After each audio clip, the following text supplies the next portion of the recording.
Bienvenue sur la 7e question de la série. Aujourd'hui, nous allons voir les types primitifs. La question: combien y a-t-il de types primitifs en Java? Citez-les. Pour répondre à la question, nous allons tout simplement aller sur le site officiel de la documentation Java. Comme vous pouvez constater ici, nous sommes sur le site de Oracle. Je précise que Oracle est le propriétaire actuel de Java, après l'avoir racheté de chez Sun Microsystems. C'est James Gosling qui l'a créé dans les années 90 au nom de Sun Microsystems. Et nous pouvons voir Primitive Data Types. Donc, les types de données primitifs. Nous avons width, byte, short, int, long, float, double, boolean and char. Ensuite, nous avons un tableau default values qui nous permet de voir chaque type primitif et sa valeur par défaut. Lors de la déclaration de la variable, nous aurons une valeur par défaut si nous n'avons pas initialisé. Par exemple, si on fait int, le nom de la variable, point virgule, automatiquement, cette variable va prendre comme valeur initiale 0. Donc, pour byte, c'est 0, pour short, c'est 0, pour int, c'est 0, ainsi de suite.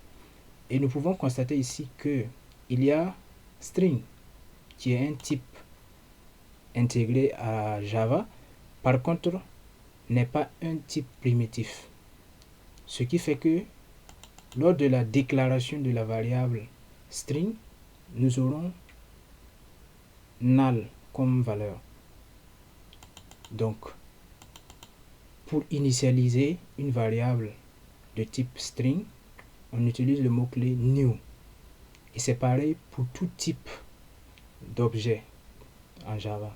Donc, tout objet, toute classe dont nous créons, si nous voulons affecter une valeur, déclarer un objet, nous utilisons le mot-clé new. Donc, mais sans avoir affecté une valeur, nous aurons par défaut null pour tout type qui est une classe, comme ici. Donc, string n'est pas un type primitif, parce que ça peut porter confusion, le fait qu'on l'a ajouté sur ce tableau. Donc, on a boolean qui a comme valeur par défaut false. Si tu déclares une variable boolean, le nom de la variable, point virgule, automatiquement, cette variable aura comme valeur false. Donc, c'est la documentation officielle de Java. Donc, tout ce que nous allons voir ici, c'est vérifié. Donc, ça nous permet de répondre directement à la question.